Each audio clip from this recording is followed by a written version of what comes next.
آج کی گفتگو کا عنوان حضرت خلیفۃ المسلمین جناب عمر بن عبدالعزیز رحمہ اللہ تعالی آپ کی ذات گرامی ہیں۔ یہ اموی خلفاء میں سے 8ویں خلیفہ ہیں۔ اموی سے مراد بنو امیہ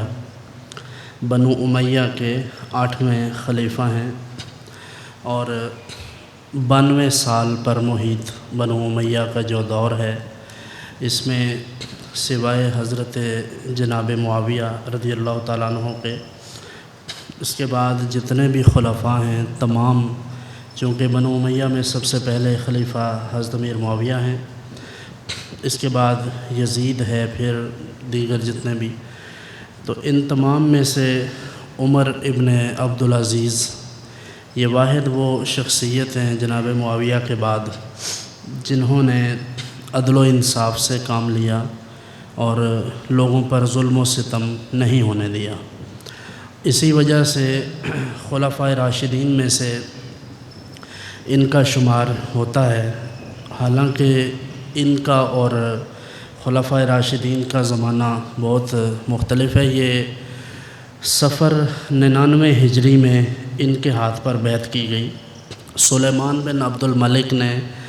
ان کو بطور ولی عہد کے مقرر کیا، بلکہ خلیفہ نامزد کیا ان کو، حالانکہ ہشام بن عبد الملک وغیرہ اس بات کے متمنی تھے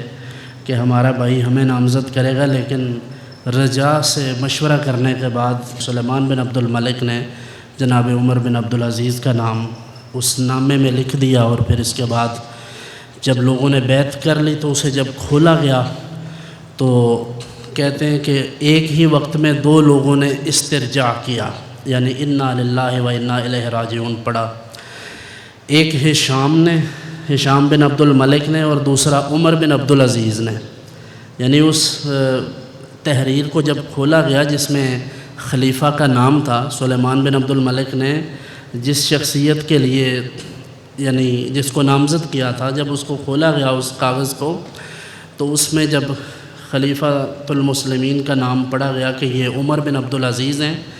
تو 2 لوگوں نے انا للہ و انا الیہ راجعون پڑھا۔ ہشام نے تو پڑھنا ہی تھا،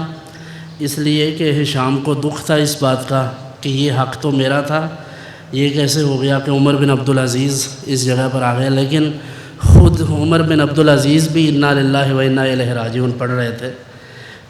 کیوں پڑھ رہے تھے؟ اس لیے کہ وہ یہ جانتے تھے کہ یہ بار خلافت بہت بڑا کام ہے، اور جس کے بارے میں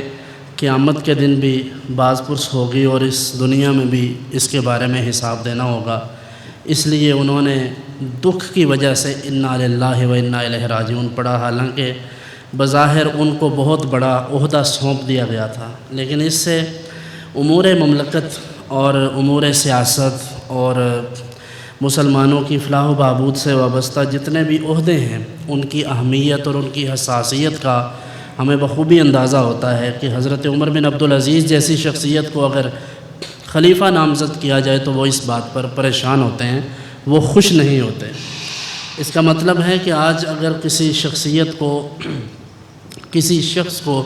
کوئی دنیاوی یا دینی عہدہ مل جاتا ہے تو اسے اس بات پر خوش نہیں ہونا چاہیے، بلکہ اسے اللہ سے ڈرنا چاہیے کہ کہیں معاملات میں مجھ سے کوئی کوتاہی نہ ہو اور اللہ کے حضور حاضر ہو کر جواب دہی میں مشکل پیش نہ آئے۔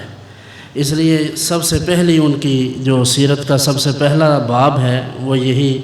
اللہ کا خوف ہے اور اپنے اس منصب کی حساسیت کا اندازہ ہے۔